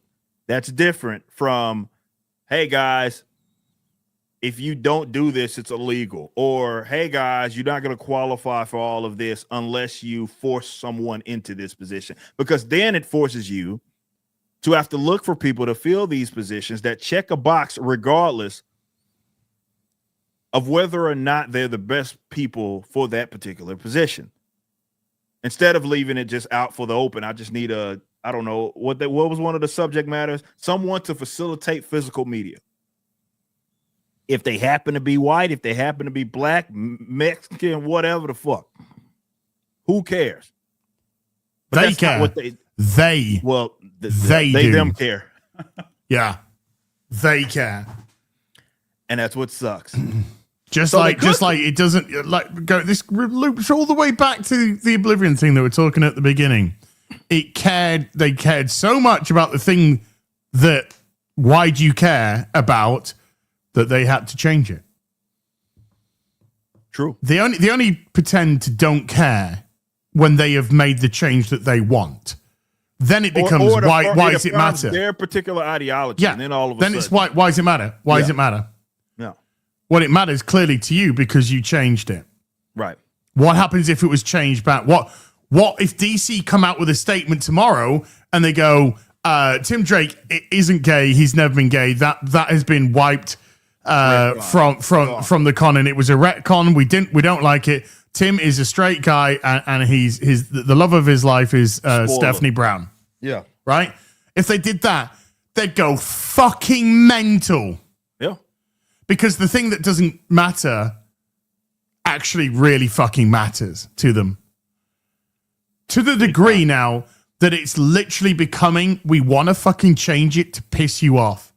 And you think that is healthy for your brand? It's spite. Yeah. Oh, utter 1000%. spite. Yes. Utter spite. Yeah. Doctor Who, the writing, Star Trek, the writing, Star Wars, it's spite, it's hatred, it's negativity, it's everything wrong with why these ideologies are so fucking destructive. And then the gay-ass binary fucking red-blue fucking shit throwing that happens over, while the people that actually give a shit about it in the middle, when they speak up, let's just say about a game called Starfield, then they fucking, you're a fucking Nazi. Somebody sent me a video, an email a couple of days ago, and I've appeared in a guy's video about the rise of fascism in fucking Germany. I'm not even kidding. I was used as an example of the growing alt-right gamer in the West. Crazy. And it has me going, fucking gender ambiguity. They're fucking mental, these people. They're out of their fucking minds, dude. Out of their fucking batty. That's where this shit comes from. Out of their fucking batty, mate. That's crazy. I know, it's just like, oh my God, because the guy, right, who picked up a fucking brand new franchise for the first time in 20 fucking years by a studio that's produced some of the greatest open world fucking explorative RPGs of all time, made a boring pile of fucking shite, wrapped it in a bunch of fucking dog shit fucking progressive ideological skin, I just went, fuck! You know, which we're entitled to do. Yeah. Absolutely. So while all this fucking shit is being flung everywhere, the huge group in the middle, the vast majority of the people in that fucking piggy in the middle of this shit throwing, we just want good fucking shit. That's all. Tip. That's all. Bottom line, I mean, we want it to be fun. That's what we've been an advocate of. And the people that have unfortunately made these brands the way that they have over the last several years are trying to get in the way of that. Like fun. They don't, because again, for them, it's just a vehicle, man, for ideological nonsense. And it's been that way for a long time. They can deny it all they want, but that's the truth. They don't though. What? That's just it. Pretty front facing with it, yeah. Yeah, the very front. I mean, Kurtzman himself said it's not about Star Trek. It's about using Star Trek as a platform for our messages. Yeah. He couldn't be any fucking clearer. That's true. That he was not making Star Trek. He was just making ideological fucking dog shit. And that's why nothing worked in Discovery. That's why it was a pile of fucking shite. That's why everything that epitomized why Star Trek was good, and the retcon that people always do. Star Trek's always been woke. Star Trek's always dealt with social. No, it's not dealt with social justice. It's dealt with social issues. It's so disingenuous, man. I know. It's a utter disingenuous argument. Complete and utter disingenuous argument. God, I hate it, man. Like they do that with But this is where we get to. This is where we are. And so what happens? The franchise dies. Star Trek dead, Doctor Who fucking dead. 1.58 million overnight, the latest episode. The lowest, beating the record of the previous week. I was just about to say that, like, how much lower can they go, because it's the lowest the last time it was, and it's like it's getting... Yeah, last week was the lowest of all time. This week, it's the lowest of all time by a fucking mile, though. That's not good. So you just like, you have to go really above and beyond to get below that, and yet there's a chance. And so the casualties in this stupid, ideological, petty, fucking retarded, brain-dead, mental ill fucking fight between retard A on the left and retard A on the right is us. Because all our franchises get fucking annihilated and they just become tokens to argue about. Yep. All our fucking entertainment, all our fucking comics, all our fucking video games, all our fucking... We just want to have fun. I don't care if the main protagonist is fucking black. I just want him to be fucking interesting. I want to be able to empathize, recognize, appreciate the story. I don't give a fuck. Just make it good. You've done this before. Fucking decades ago. 4 decades. Yeah. But you're the one who's put the handcuffs on yourself. You're the one that's boarded yourself in your own fucking house while the real world's going on outside. Screaming that the fucking apocalypse has happened. Yeah. It's they've done it to themselves. That's what makes it so trippy. Because you think, well, you could course correct at anytime you're ready. I mean, you could just do it. May make not us mad. You may make the fans happy, but you may make the people that were only into it for the ideological reasons, upset. But they were never into the shit. Do you remember what the CEO of Gillette said when they had $8 billion wiped off their share price because they did that whole fucking boys will be boys, and then they had my trans first shave adverts. He said it was worth every penny. That's fucked. That would be, if you're on a board of Gillette and you hear your CEO say that, he's got to go. Like, he doesn't even actually make it through the sentence before he's out. Yeah. Because that's just such an irresponsible thing to say. Unless you're all in on it. Well, I've never bought Gillette products since. Fair enough. And I support the fucking Patriots. Yeah. Yeah. Not the best thing. But look what happened. Look what Bud Light tried to do. They tried to course correct after that fucking disaster. Of a guy, by the way, Dylan Mulvaney, who's a man who's is grifting to be a fucking woman, right? It's not even, this is just an absolute grift for them, which they've been doing for years because they just wanted to be famous, rich and famous. That's all they ever wanted to be.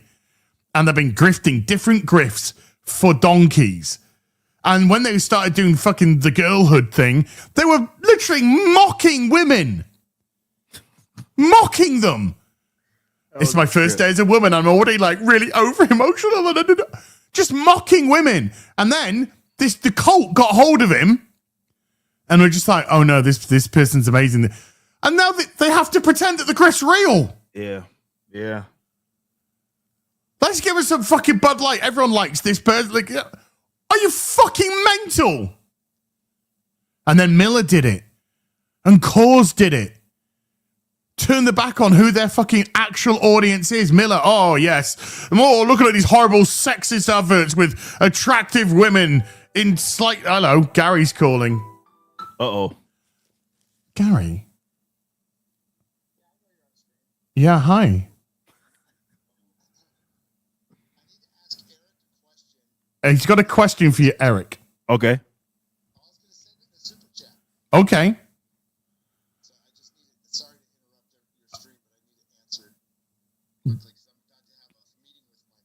Okay. Gary is going to send you a message in a super chat. Okay. And he would like an answer immediately if possible. Okay. That's fair. Okay. It's been related. You got it. We wait with bated breath.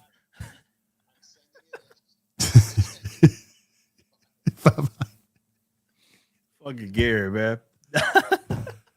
But why would you take a beer brand, yeah, and say, hey, you know how we became popular because, you know, we used to associate our beer with stuff that you liked, you know, yeah, sports, fit women, you know, this fit woman's giving you the fucking eye. She's there with a fucking Miller in her hand or whatever. Why would you then go, oh, this is really sexist? And everything that we did to get our target audience was actually just disgusting. And we need to be more. How about you shut your fucking mouth, bitch? And I know you're an actor, and I know you just paid for doing this, but why don't you just shut your. Whoever fucking wrote that, why don't you just shut your mouth, you stupid fucking retard?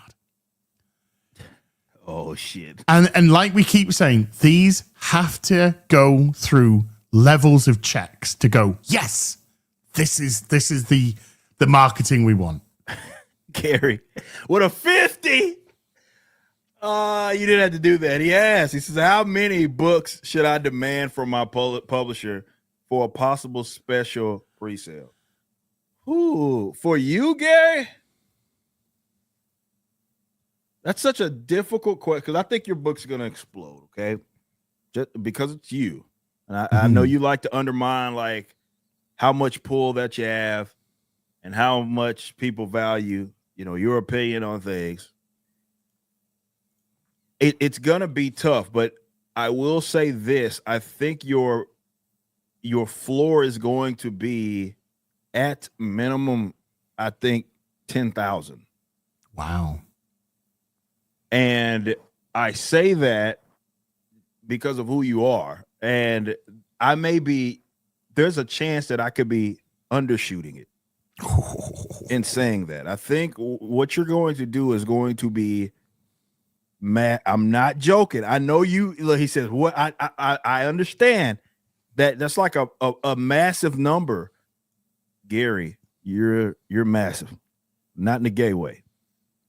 Sorry, I thought you speak to me for a minute. There, I was like, "Yeah, I got work I need to do, Peter. I know, but you should really talk to Gary. It's not important. Seriously, right it's going. Your audience is huge, right? If we could shit out 10,000 comic books for whatever book we put out, like Isom is almost about to hit 10,000. Oof. You Isom 3, you can do 10,000 with no problem, and I might be underselling you, right? So, by the way. Obviously, full transparent. Gary and I have talked a little bit about that. I've told him he knows whatever he needs from us, we got him on our end. So that's what I'm thinking on a serious note. Now, we can talk about it if you want to call me later. We can talk about it in more detail, but like just educated,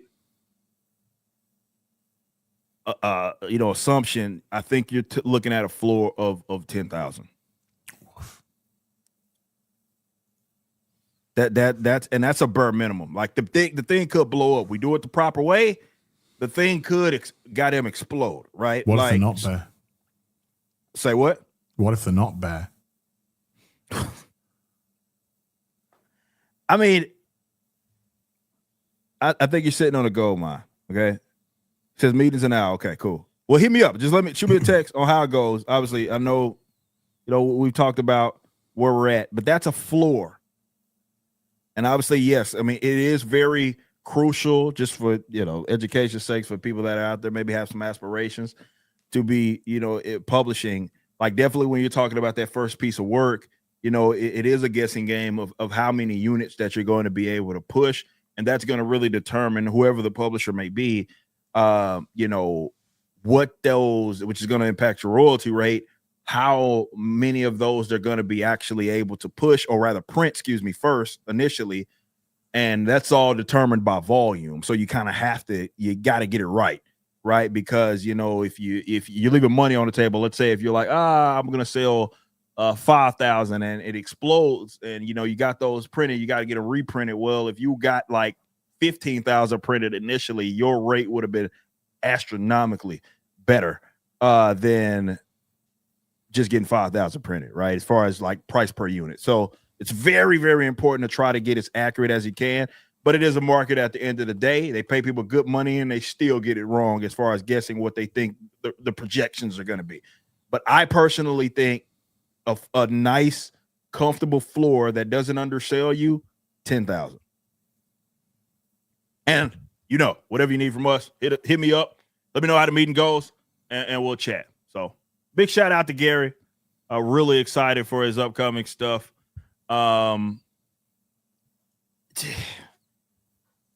Man, I think it's going to do some big league.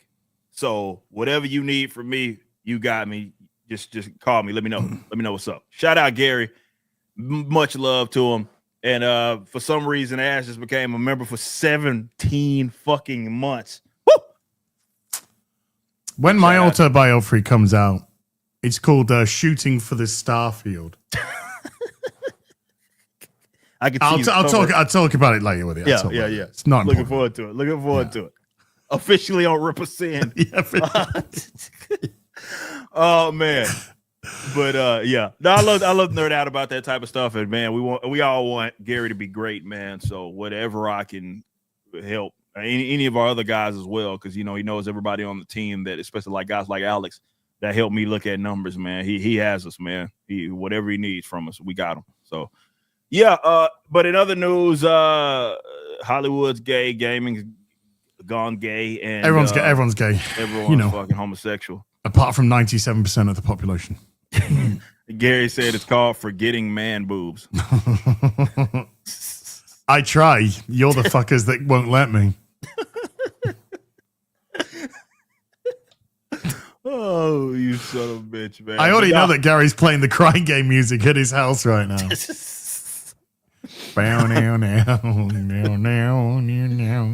Oh man, that's good. Oh, it's been a fun time today. All right, I gotta for sure get through these super chats because there's a bunch of them piling up. So you guys are amazing. I love you all. Big shout out to everybody that came over from Gary's Nooner, and big shout out to Gary himself. Obviously, y'all make sure you follow him if you don't already. But I'm pretty sure everybody that's here is over there as well. So just kind of repeating myself. Mr. Reese. 14 months says, Rippo, on a side note, my sister would agree with you about Popeye's chicken sandwich being overrated. I'm right on that. I know I said it and people acting like it was breaking news. I ain't fucking touching this. It's overrated. Everybody gassed that stupid sandwich up when it first dropped. Me and the wife, we go get it. She gets the spicy one. I get the regular. It is by far the most overrated chicken sandwich I've ever had. It is not that good. Someone asked who has the best chicken sandwich. Well, best chicken sandwich is usually going to be at a local place that many of y'all can't go to. That's oftentimes the best. But if you're talking like one of the major chains, I'm not saying it's the best, and I don't think I'm going out on a limb. Yes, Chick-fil-A's chicken sandwich is better than Popeye's chicken sandwich. It's not that good. Popeye's, the spicy one, or the other one, the one that I got, which was fucking terrible. I bit into the spicy one's a little better, but I bit into that damn chicken sandwich, and I was like, bro, I was mad. I was mad at my followers. I was mad at everybody because everybody's telling me to try this damn thing. And it's lines going out the fucking everywhere. Every Popeyes you went, it's lines just going out the motherfucker because everybody wants to try this chicken sandwich. What color? And I'm like, this is what we're all lining up for. What? I was angry, bro. I was angry. So overrated. It's not. It was not that good, man. Not that good. Garfield's Bizarre Adventure with a 24 months says, looking forward to gaming legend Gary's Oblivion playthrough. Yes, he is a big time gamer. He won't be able to get out of the fucking prison cell. Oh man, 100 hours. He's still there, sat in a prison cell. Man, shout out Garfield's Bizarre Adventure. Yes, gaming expert Gary. Be able to look out for that. Neurotic Gaming. Mark with a 5, Isam, ill-advised Horseman, welcome to Flores Park, and Yaira will make great side scrollers, then put them on an arcade machine at cons. Play at cons. Well, you guys saw Gauntlet. Think Gauntlet. Think Gauntlet, interchangeable characters. You can choose which character. You can have single player, multiplayer. So you can have 3 people, 4 people on a screen at the same time. Flores Park's a big place. You can have plenty of fucking settings. Fucking think Gauntlet, man. Fucking nailed it. Okay.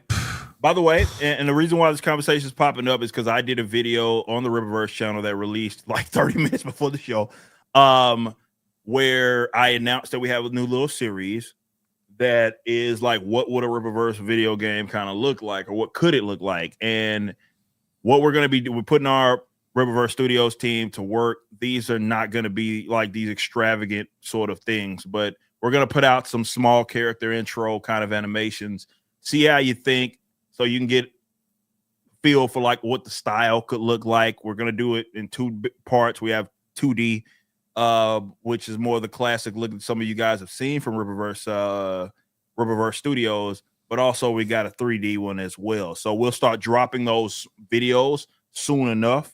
And we'll just get our mind. It's no investment involved in this. It's just something that we're doing. We're putting them out there. They'll be on YouTube. So the best way that you could support us is just continue to do what you already do. Become a member on the website. Knocked over that cup, but nothing was in it. Yeah, you did that on purpose. But yes, you can just become a member on the website or just buy books. Just keep doing what you already do. So, shout out to you.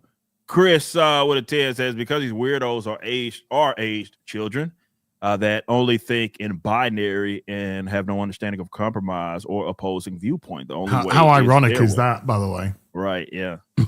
So inclusive. Yeah. Much inclusive. Says the only way is their way, and ham-fisting it is all they know. You're right. Totally right. You're correct. Putting it perfect. Luke with a 10 says, John 15:19. If you were of the world would love its own. Yet because you are not of the world, but I chose you out of the world, therefore the world hates you. Says Luke with a 10. Appreciate that. Thank you. We got Kevin the software tester with a 2. That thing unites gamers and normies like The Last of Us 2. Yeah. Like I said, it landed the same way. It was a trip to look at, because the normies that don't play the video game, that didn't know this was coming up, are pissed. They hate it. Do you know why? And it's not rocket science to understand, because they, like everybody else, thought that this was a story about a surrogate father and a surrogate daughter. Yeah. Finding the ability to trust and finding the ability to come together again.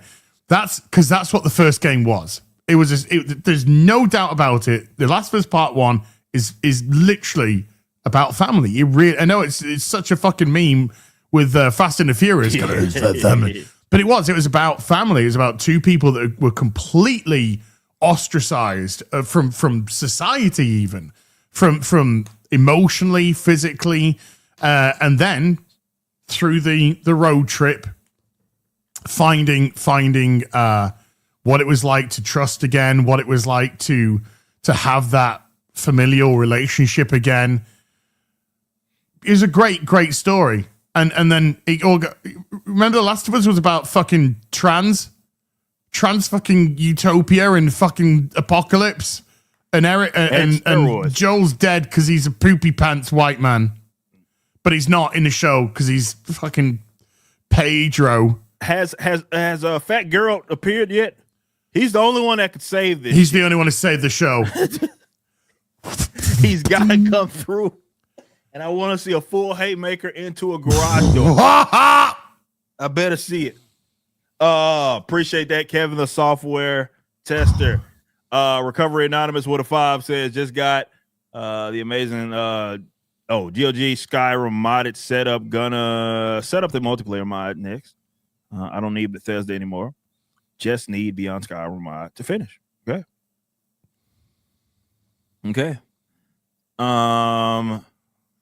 Kelly off with a 5 says, thank you, Ass, for taking Rachel Zegler to UK.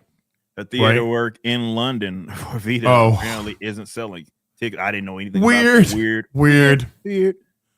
Wow. People don't want to go see an obnoxious, entitled, I won't say the see you next Tuesday word. If it was the real BBC yesterday, we would a million fucking times over.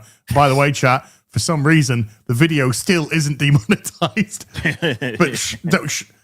But who, she showed who she was. She's a horrible human being. And it's got nothing to do with her age or being 24. She's just a horrible human being. She's displayed it over and over again. So, wow, yes, people can actually choose whether or not they decide to spend their money on a piece of shit. And more often than not, no. There you go. Oh, man, we have Albert with a 5 Canadians. Just 3 black guys and a woman. I have a few movies like that. Jesus Christ. I don't think that's one of the movies. Apocalypto, we got that crazy cocky 500. Thank you. Selchuk with a 5 says underrepresented race. They mean black, not something like they do say, to be fair, in it, like other. I'm assuming that's what they're referring to when they talk about other underrepresented ethnic groups and shit. So maybe, I don't know, but we know what it doesn't mean. And that's straight white men. Stephen De Leon with 12 months. Ripper has the new plastic. You son of a gun. As when you gonna play a real game like Mario Kart. Get good, kids. Y'all bot shout out West Texas. Speaking of my help, I'm back to sprinting like hardcore now. Not up to the speed that I was yet, but I am back to like working actually hard. I had a crazy workout. Did some sprint interval training today, where I did a set of 5 was probably 120 to 130 meters a piece. No walk, just jog in between, just like I used to do a track. And holy shit, I was dead. But it felt good. After the fact, it felt great. It felt great to be just, back doing that type of workout again. TVOS Slade became a YouTube member. Shout out, welcome. We have a Burke Flicker with a 20 sick day. Usually miss you live. Like your honesty and willingness to voice the topics few actually do. Hopefully one day we will get a mainstream entertainment that is an escape, not an agenda. Good luck. Here's to 2 talented guys. What I do think that you're going to have, or I won't say what you're going to, I think it's more realistic that you're going to see independent, smaller, be it publications, productions that are on a similar level to what you see of the mainstream in terms of its quality. It won't be like they're going to be playing a completely different game. And sure, there's going to be some things that they just can't do. But I think we're moving in a direction as more things become more decentralized as far as the tech is concerned to be able to produce. You're going to see at least things that can somewhat, like, not fully compete, but you get what I mean in the context of what I'm saying, compete. I'm meaning that at least people can look at it and be like, oh, that's pretty solid. Yeah, it might not come from the mainstream, but I'll at least check it out, or even better, reach into their pockets and actually pay for it, right? So I think that's going to be more realistic. Hell, even our company is an example of that. So appreciate that, Berg Flicker. Thank you. Jeremy the Cyborg becoming a new member. You want a member already? We got Taker 610 with a 2. Says Ripper just got to switch to with Mario Kart. Talking about my 500 that I got. That's true. Thank you. Document himself with a 2 says pitch the perfect 2D Ripperverse game to Eric asked. He just did. Gauntlet. He just did. Ironically enough, he just did it. Jeremy the Cyborg, member for 2. But so yeah, he had been a member. Apocalypto is my alt account. I reached super. Oh, okay. Well, shout out to you. I had to shift it to send the 500 to you. Well, Jeremy the Cyborg, much love to you. Appreciate that. Because that was cocky. Yeah, huh? That was cocky, bro. So much love to you, Jeremy the Cyborg. Thank you for doing that. Thank you for all of you cocky son of a guns that obviously send in super chats, but 500 ain't cheap. And to just drop that and leave and not say nothing, that was cocky, and I respect that nonetheless. But big shout out to you, Jeremy Cyborg. Love seeing you here. Love you seeing on all the other channels. See you on Tuesday Night Main Event all the time. Much love to you, brother. Thank you so much. We got Philip Hanforth with a 2. Says, so we're not getting this Morpheus Jones comic from me. Ha. Probably not. Document again with a 2 says, as off leader of the fifth Reich incoming. It's my struggle, buddy. Yeah, versus Babyface, which is right next to me. I know that guy. With 17 months. We have we got Gary's 50. We have Super Mastermind with 22 months. Gary becoming a new member. We also have Mr. Kirk with a 20. Says, I don't always agree with you, Eric, but kudos to your success. It's amazing how much online hate you get from some folks who are not as productive as you. You inspire those who want to create their own IPs. Well, yeah, I mean, look, that just kind of comes with the territory. Anybody that's doing anything worthwhile, you're going to get those that are, going to try to attempt to, albeit maybe unsuccessfully, kneecap you. But, I don't do things for them. I do things for you all, you lovely fans. You never have to use the qualifier. I don't always agree with you. Oh, yeah, yeah. It would be really concerning if you did, Yeah, that's true. It's implied. Man. But no, I'm appreciative of all the support that we have here at the Rippaverse, and that's who I do things for. I do things for you guys. We do it. We create for all of you lovely, awesome people.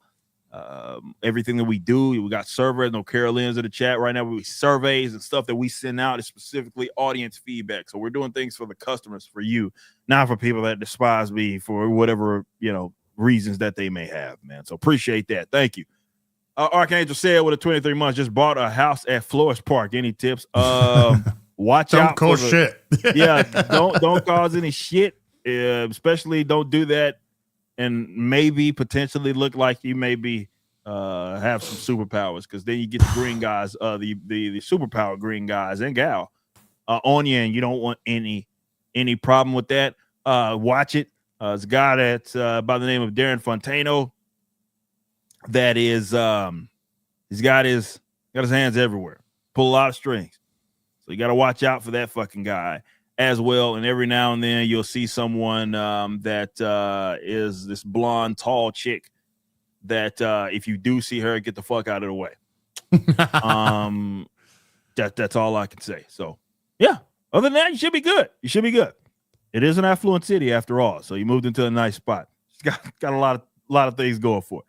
Take a 16 with a 5, as the UK Supreme Court has officially ruled that the person with the most jubilees,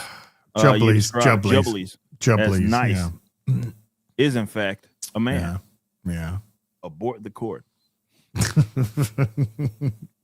Pull out. We have Ryan with a 2. As, can you stream Doom: The Dark Ages, please? When's that out? What date is that out? We just got an official trailer number 2. Yeah, for Doom. I don't know when the official release date is. Yeah, hold on. Chat will tell us. What date is it out, chat? No, we're looking into. If not, just for the music. Yeah. I mean, possible. May 15th. Okay, May 15th, okay. Possibility. Good. I'd say there's a decent possibility. There you go. Jeremy Stafford, 17 months, says protected pages for the. Oh man, I would love to. I need to follow up. I need to follow up about. Oh man, my guy, one of my main Oh man, I keep forgetting to follow up with him about that. Okay, dude, do you know what? Do you know what I have right to the side of me here? What's that? Ooh. Right. So this is what I do with I've done with my Transformers 40th anniversary card. So if the Rippaverse was able to, that's what we need. We need a binder for the document cards, sleeves. Absolutely, 1,000%. That's exactly what we need. Branded Rippaverse stuff. Officials. Yeah. Man, I keep forgetting because I know I gave one of my manufacturing guys a holler, so I need to follow up with him. If you hear me, for sure.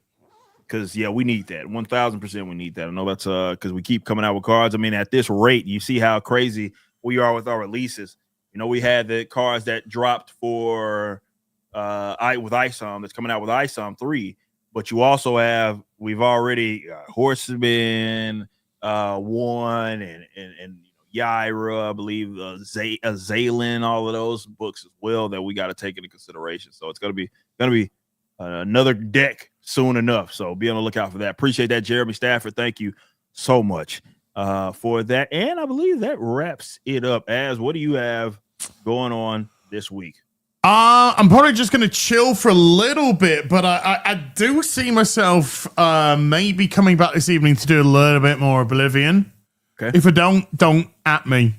And tomorrow I'll get a good decent stint of Oblivion in as well. Kind of out of action Friday, possibly Saturday. Crystal Palace have just equalized against Arsenal 2-2. Fuck the Gunners. What is who is Crystal Palace? What was the fast? Is it Zaha? That was he's not. He might not be there anymore. He's left there now. But he was like one of our best players for a long time. We got Eze now, and Eze is just and Mateta. They are, and it is Mateta that's equalized for Palace. Okay, 2-2.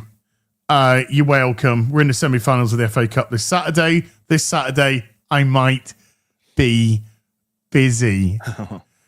So don't expect to see head and tail of me on Saturday or Friday, but should, fingers crossed, reemerge on Sunday. So I'm trying to get as much content for you to watch as possible by playing as much GAM as possible, so you got something to tie you over. And next, and then Real BBC on Tuesday, be on Gary's channel, and Ripping a Silverback next Wednesday, be on my channel. Sure will. For us, it has been a busy week. Yaira number 1 is off to an amazing start, so thanks for all the support with that. We also have the Great War Separation number 2 ending Friday. Zaylen ends on Monday, but I know what everybody's looking forward to this Friday as well, 8 a.m. The Mighty Golden Patriot, John Dillard, Yellow Flash will be officially dropping on rippersin.com. So be on the lookout for that. We'll get the hamsters ready because I know we're going to need it. So highly anticipated, really excited for this. So Friday is going to be a busy day. So the stream that I will do, which I will stream, will be both, hey, this is out and this is closing. So yeah, it's going to be a crazy day for us. So that's it for me. I think that's it. Yep, that's it. All right, guys. Next week we will be on Az's channel, Heel vs. Babyface. Go follow him if you don't already. We'll see you over there. Thank you, everybody. Again, big shout out to everybody that came from the Nooner. Big shout out to Neurotic. But yeah, we got to get out of here. I have not ate my one meal. I only eat one time a day. I have not ate my meal yet, so I'm going to wolf down a bunch of food, like a whole lot of it. And the wife, I can smell it now. So let me go get in on that. We'll see you next week. For episode 69, giggity. Oh, of course, it's on Az's channel. Peace out. End the stream.